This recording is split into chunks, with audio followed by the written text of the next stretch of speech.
다니엘 특별 기도회 오늘 6번째 날입니다. 여러분 이제 거의 3분의 1이 다 이제 지나갑니다. 가장 힘든 그 시간이 일주일이에요. 앞에 일주일 지나가면 다음 주 한 주간은 그래도 조금 수월하고요. 마지막 끝날 때는 훨씬 더 수월해요. 지금 가장 힘든 시간을 여러분 지나오셨어요. 이렇게 또 날씨가 추운 가운데서도 사모하는 마음으로 참여한 여러분들에게 주님께서 말씀을 들을 때 또 기도할 때 특별한 은총을 베풀어 주시기를 축복합니다. 여러분 계속해서 예수님 닮기라는 주제를 가지고 말씀을 나누는데요. 여러분은 어떤 생각이 드시는가 모르겠지만 저는 이제 계속 말씀을 매일 준비를 하잖아요. 말씀을 준비하면서 제가 저번 주에 대학원 이제 수원에 있을 때 그 대구에서 제 친한 목사님한테서 우연히 전화 통화가 됐어요. 최동기 목사님이라고 여수에 한번 저 보고 싶다고 온다 그랬는데 제가 특별 다니엘 기도 때문에 다음에 한번 3월쯤이나 2월 말쯤에 온다 그랬는데요. 그분은 저하고 친구인데 그 친구 그러면 여러분 보통 나이가 동갑이 친구 아닌가 아시죠? 나이 든 사람들은 친구 그러면 동갑이 친구라고 생각하는데 그냥 친구예요. 나이는 같지 않아요. 근데 그냥 우린 친구하기로 했어요. 친구하고요. 저보다 나이는 조금 더 어린데 신학교 다닐 때 항시 수석했어요. 그 전도사님. 저는 한번 전도사님보다 더 한번 잘못 해보려고 아무리 해봐도 못 따라갔는데 전도사님 항시 신학교 다닐 때 저는 이제 직장생활 병행하고 있어서 그 전도사님은 그 신학교 다닐 때 지금 목사인데 그 경북대 계명대 그 당시 계명대 캠퍼스에 간사했어요. 거기를 담당해서 복음을 전하는 대학생 선교회 이제 간사였는데요. 뒤늦게 그 30대 중반에 신학을 해서 공부하러 왔는데 둘 다 수석이었으니까 계속 박사 과정을 받고 지금은 이제 신학교 교수가 됐어요. 교수하면서 지금 이제 목회도 하고. 근데 제가 아무리 봐도 제가 우리 다니엘 기도회에 있는데 목사님 한 마지막 부분에 와서 한번 인도 한번 해주십시오. 제가 그랬더만 목사님 제 스타일 아시잖아요. 저는 뭐 이렇게 뭐 기도회나 뭐 부흥회 이런 거 아니고 저는 그냥 강의하는 교수 스타일이라 아마 안 맞을 겁니다. 그냥 그것은 못 해주고 목사님 얼굴 한번 보려고 한번 내려가겠습니다. 그런 목사님이셨는데 제가 이제 서울에 있을 때 그 통화가 내용이 뭔가 하면 이거 말씀 드리려는 거예요. 성도들은 우리 목사님은 신학 공부도 많이 하고 박사학위도 받으니까 설교를 뚝딱 하면 설교 한 편이 뚝딱 나온 줄 생각한대요. 한 편 만들려면 엄청 고생해가지고 그 한 편 만드는데 제가 그냥 공감했어요. 저도 여러분이 설교 한 편이 쉽게 나온 거 같이 여러분 보이세요? 20분에서 한 25분 설교하는데 이거 하려면 거의 한나절 이상 들어가야 돼요. 제가 그동안 준비를 쭉 해놨으니까 이 정도 되는 거지 하나도 준비 안 해놨다면 쉽지 않는 거예요. 제가 이제 준비하면서 어떤 느낌을 받았는가 하면 예수님 닮기잖아요. 닮기면 제가 제일 먼저 은혜를 받죠. 말씀 준비하면서. 근데 어떤 느낌이 들었는가 하면 나는 그래도 조금 잘한다고 하고 있었는데 내가 나름대로 나는 이 정도 하면 그래 조금 괜찮은 목사 아니야? 이런 생각을 했는데 제가 오늘 6번째까지 오면서 제가 너무 형편없는 목사라는 것을 말씀을 준비하면서 제가 알았어요. 이 예수님을 모습하고 저를 비교해서 이렇게 보니까 너무 이만큼도 따라가지 못하는 내 모습을 보니까 너무 죄송스러운 거였죠. 여러분은 어떻습니까? 지금 오늘 6번째 오늘 겸손의 이야기를 들을 텐데 제가 이 말씀 계속 그 말씀을 그 생각이 있었지만 이 말씀을 준비하면서 제가 어제 이 말씀을 준비했거든요. 어제 준비하면서 정말 내가 예수님이 정말 이만큼도 따라가지 못하는 목사구나. 그걸 제가 안 거죠. 아마 여러분도 그런 마음이 조금은 들지 않았을까 그런 생각을 해봅니다. 사람들이 겸손을 오해할 때가 많습니다. 겸손하라는 말을 들으면 자존감을 낮추고 자신을 드러내지 말고 항상 뒤로 물러나야 한다고 사람들은 여깁니다. 그런데 성경에서 말하는 겸손은 그런 소극적인 태도가 아닙니다. 특히 빌립보서 2장에 나타난 예수 그리스도의 그 겸손은 약함이나 패배가 아닙니다. 오늘 본문을 통해서 예수 그리스도의 겸손이 무엇이고 그 겸손은 어디에서 왔고 그 겸손이 오늘 우리의 삶에 어떤 도전을 주는지를 살펴보기를 원합니다. 오늘 본문에서 사도 바울은 우리에게 아주 분명한 권면을 합니다. 5절을 다시 보십시오. 5절 보시면 너희 안에 이 마음을 품으라 곧 그리스도 예수의 마음이니. 바울은 먼저 겸손하라고 말하지 않습니다. 낮아지라고도 말하지 않아요. 근데 이 마음을 품으라 이렇게 먼저 말합니다. 왜냐하면 성경은 늘 사람의 삶은 마음에서 시작된다고 말씀하고 있기 때문입니다. 그래서 겸손은 태도의 문제가 아니라 마음의 문제입니다. 우리는 종종 겸손을 겉으로 보이는 태도로 오해합니다. 말이 부드러우면 겸손하는 것 같고 뒤로 물러서면 겸손한 것 같고 자기를 드러내지 않으면 겸손한 것처럼 보입니다. 그러나 성경에서 말하는 겸손은 그런 외적인 모습 이전에 마음의 방향의 문제입니다. 본문에서 말하는 그 마음이란 기분이나 감정이 아닙니다. 어떻게 생각하고 무엇을 기준으로 판단하고 무엇을 위해 살아가느냐 하는 문제입니다. 다시 말해서 겸손은 어떻게 보이느냐 문제가 아니라 무엇을 중심에 두고 사느냐 하는 문제입니다. 우리는 늘 겸손하면 태도를 먼저 생각하는데요. 네 마음의 중심에 무엇을 두고 사느냐가 먼저예요. 그것이 태도로 반영될 뿐이에요. 중요한 것은 마음이라는 거야. 사도 바울은 그 마음을 이야기하고 있는 거야.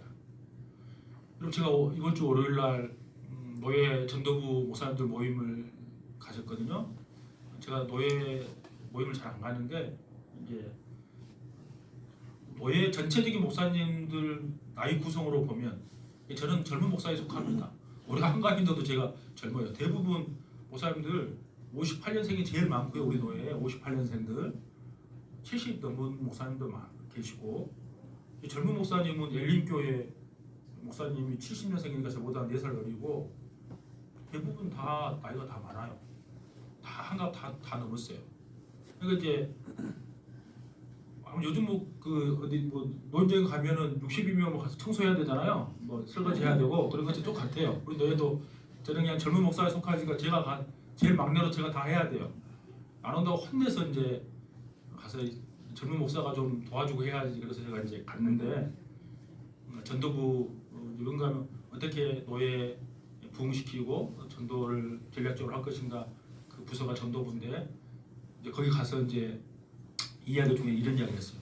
올해 5월달에 노회장 될 성황씨 목사님이 오늘 겸손에 대한 이거 이야기를 했어요. 우연히 자기가 여수 담임 목회 오기 전에 서울에서 부목사를 했는데 그 교회 이야기를 한 거예요. 그래서 뭐라는가 하면 이제 뭔 이야기를 한가 그분이 어디서 목회를 하죠? 돌산 율림인가 거기서 하거든요. 저는 가보진 않았는데 그 향이람 있는데 그쪽에 있대요. 그러니까 많이 들어가는 거 있잖아요. 그러니까 처음에 이거 소리가 너무 신기하더라고요. 그래서 그 사람은 그냥 서울에서 살아서 서울에서 태어나고 자랐기 때문에. 근데 어떻게 여수까지 오셨습니까? 제가 물어보니까 내가 신학교 다닐 때 졸업여행을 여수로 갔대요. 신학생들이. 여수로 한번 가자. 그래가지고 와 여수 너무 좋더래요. 야 얼마 서울에서 살다가 바닷가를 보니까 여수 바닷가 그 쪽비 해가 막 떨어지려고 할 때 막 빛나는 그 바다 있잖아요. 그게 너무 좋아가지고 자기 그냥 마음속으로 기도를 했대요. 하나님 나 이쪽으로 보내주세요. 근데 지금 정말 하나님 그걸 기도를 들으시고 그 부목사 하다가 자리가 하나 생겨가지고 요소 원래 그러니까 그냥 두 말도 않고 왔대요. 벌써 그래서 구석진지 모르고 왔는데 벌써 구석기에 와가지고 지금 자기 사모님이 나이가 제일 어리고 올해 70인데 이제 한 10몇 년 섬기고 나니까 다 돌아가셔버리고 이제 자기 밑으로는 한 명도 없고 자기 사모님이 제일 젊고 그래도 재밌게 목회한다고 이제 그러면서 뭔 이야기를 하는가 하면 너무 좋아가지고 이제 바닷가를 처음 왔는데 딱 가니까 시골은 금방 알더라도 자기가 목사라는 것을 밝힐지도 않았는데 아 저 사람이 금방 소문 금방 나잖아요. 저 사람이 엘림교회 목사야 이렇게 다 알고 고기를 막 잡으면 막 던져가지고 막 주더래요. 근데 이제 자기가 자기 교회의 안수 집사님은 고기를 잡아오면 다 요리를 해가지고 이제 막 창자 다 떼고 막 머리 다 떼고 다 해가지고 이렇게 갖다 주는데 가니까 어떤 다른 교회 그분이 나중에 장로님이다 그랬대요. 장로님인데 고기를 잡은데 박스를 주는데 박스를 자기한테 휙 이렇게 던져주더래요. 그래서 그다음부터는 거기를 안 갔대요. 이게 그 목사님 어떤 말씀 드린가 하면 장로가 돼가지고 내가 목사인지도 아는데 고기를 그냥 갖다 준 것도 아니고 박스에서 휙 던져놓고 가져가시오 이러니까 그게 겸손하지 않게 보인 거예요. 그러면서 뭘 이야기를 했는가 하면 오늘 겸손의 이야기니까요. 겸손의 태도의 문제가 아니라 어떤 일을 결정하는데 선택의 문제다 그랬잖아요. 부목사로 있을 때 그 교회가 어떤 일이 있었는가 하면 70년 된 교회에 부목사가 있었는데 담임 목사가 4대째 담임 목사예요. 생각해 보세요. 70년 된 교회 4대째 담임 목사님이면 한 목사님이 엄청 오래 사역을 한 거잖아요. 거의 15년에서 20년 가까이 사역을 한 거예요. 자기가 마지막 부목사였을 때 4대 목사님이 오셨는데 교회 어떤 결정을 했는가 하면 700명 모이는 교회에서 장로님들 5분 계셨는데 17년 지금 담임 목회하고 있어요. 3년 있으면 뭐가 돼요? 원로 목사가 되잖아요. 원로 목사가 되면 그 교단은 20년이 한 교회에서 채우면 교단에서 연금이 나오고 그 교회에서는 또 원로 목사가 돼요. 얼마나 이제 자기 사역에 대한 노후에 대한 좀 보장이 조금은 그래도 뭐 완벽하지는 않지만 좀 되잖아요. 장로님들이 결정이 뭔가 하면 우리 목사님을 내보내는 것으로 결정을 한 거예요. 장로 회의에서 목사님 배제하고 여러분 이거 이해가 됩니까? 17년 하고 앞으로 3년만 있으면 원로 목사가 되는데 그 이유가 뭔가 하면 그때 한참 서울에 무슨 바람이 불었는가 하면 나이 드신 이제 곧 70이 돼가지니까 나이 드신 목사님 다 내보내고 젊은 40대 중반 50대 초반 젊은 목사님 청빙해가지고 교회를 부흥시키는 목적으로 그렇게 한 것이 한때 유행이었대요. 그렇게 해서 그걸 내보내려는 거 그 말이 됩니까 여러분 생각해 보세요. 근데 5명 장로님이 있었는데 4명은 그렇게 주장했고 한 장로님이 반대했대요. 이걸 한 거예요. 어떻게 보이느냐의 문제가 아니라 내가 무엇을 중심에 두고 사느냐 그 장로님이 똑같은 이야기를 한 거예요.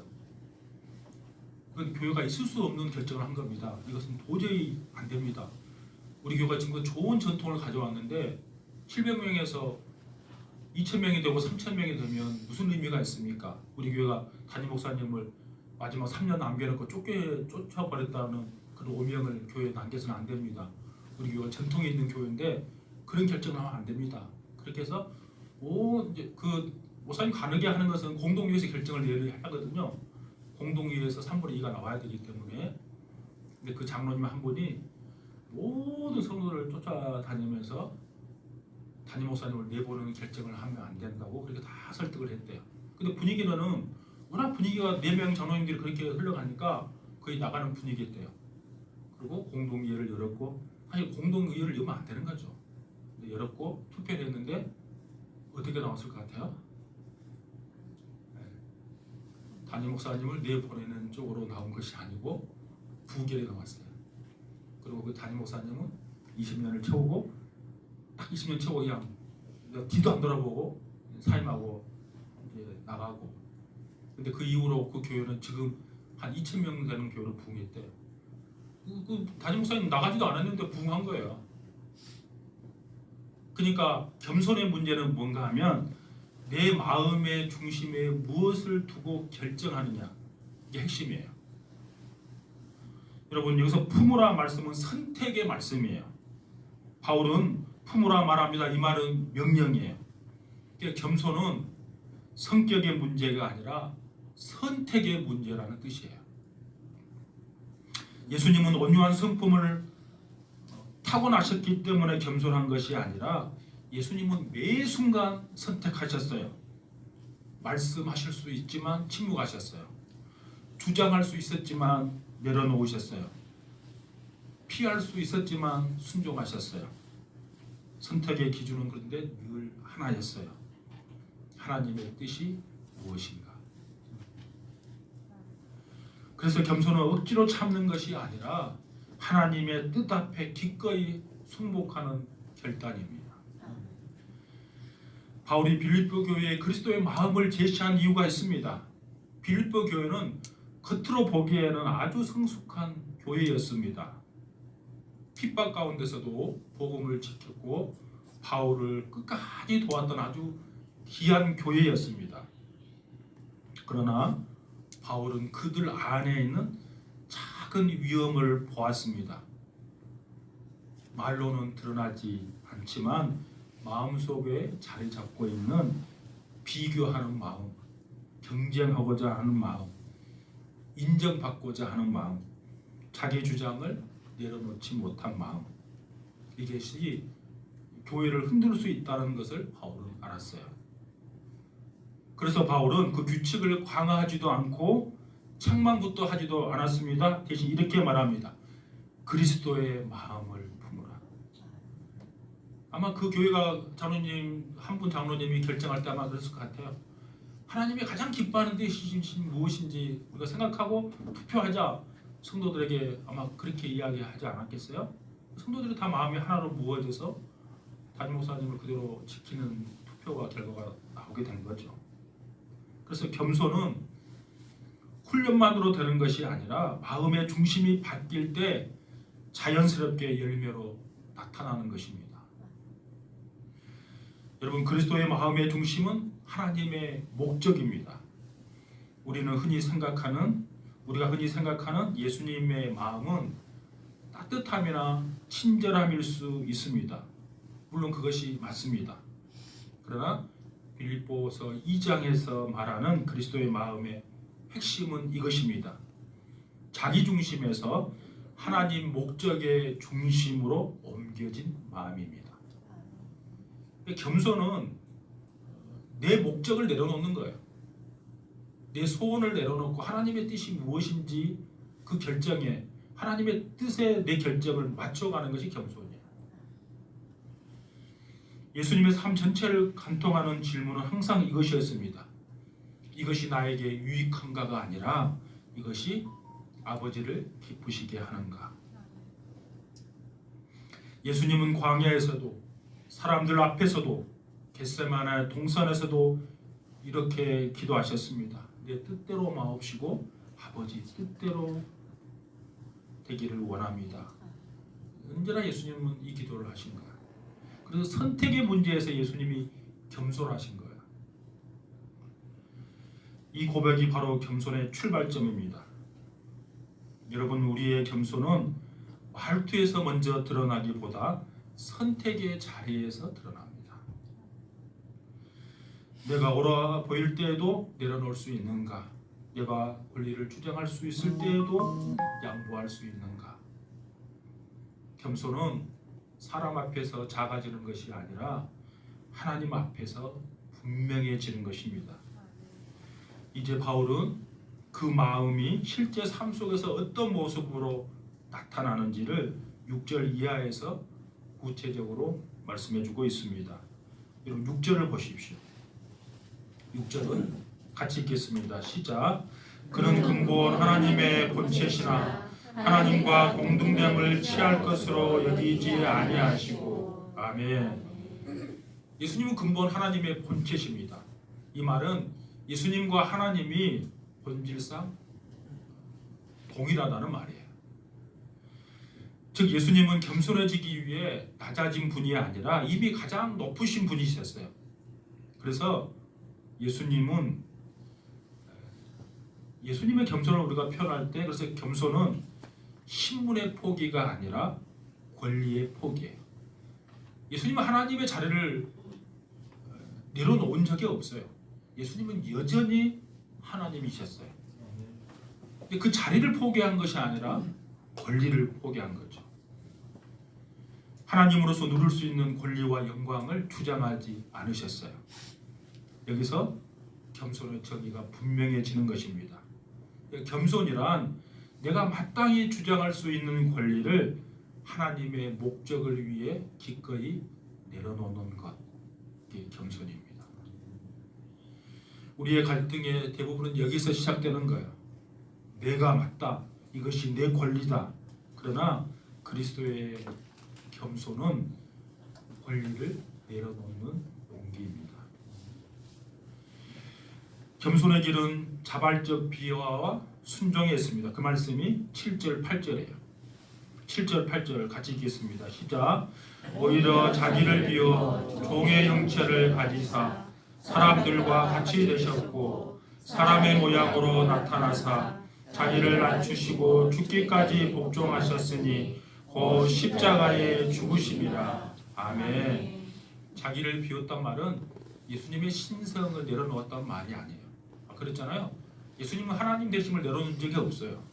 자기 비하란 말은 자기의 능력을 숨기고 자기의 영광을 가리고 하나님의 뜻에 전적으로 의존했다는 말이에요. 여러분 예수님의 삶을 보십시오. 얼마든지 천사를 부를 수 있었지만 부르지 않았고 기적을 자기의 영광을 위해 사용하지도 않으셨어요. 십자가 위에서조차 자기 자신을 변호하지도 않으셨습니다. 왜 그렇습니까? 하나님의 뜻을 이루는 것이 자신의 목적이었기 때문입니다. 그래서 겸손의 절정은 십자가의 순종이에요. 예수님의 겸손은 단순히 낮은 자리로 내려온 것이 아니라 죽기까지 순종하신 거예요. 여기서 중요한 것은 예수님의 순종은 강요가 아니라 자발적인 순복이었다는 사실입니다. 그래서 겸손은 억지로 참는 것이 아니라 하나님의 뜻을 알기에 기꺼이 따르는 거예요. 겸손의 결말입니다. 겸손의 결말은 하나님의 높이심에 있습니다. 여러분 9절 보십시오. 이름으로 하나님이 그를 지극히 높여 모든 이름 위에 뛰어난 이름을 주사. 여러분 세상은 말합니다. 낮아지면 끝이다. 손해보면 바보다. 그러나 성경은 말합니다. 하나님이 높이신다. 예수님은 스스로 높이시지 않으셨지만 하나님은 지극히 높이셨습니다. 그래서 겸손은 하나님의 영광이 목적이에요. 모든 무릎이 꿇고 모든 입이 예수 그리스도를 주라고 그 시인하는 그 목적, 그것은 하나님 아버지께 영광을 돌리는 데 있습니다. 그래서 겸손의 최종 목적은 나의 성공도 나의 인정도 아니라 하나님께 영광입니다. 여러분 결론입니다. 우리는 스스로에게 물어야 합니다. 나는 지금 무엇을 붙들고 있는가? 나는 하나님의 뜻보다 내 권리를 더 중요하게 생각하고 있지는 않는가? 겸손은 침묵이 하는 성격이 아니라 하나님의 목적 앞에 무릎 꿇는 결단입니다. 오늘도 우리 모두가 선택 앞에 서 있습니다. 내 뜻을 붙들 것인가 아니면 그리스도의 마음을 품을 것인가. 주님의 목적처럼 기쁨으로 순복하는 우리 성도들 다 될 수 있기를 주님의 이름으로 축복합니다.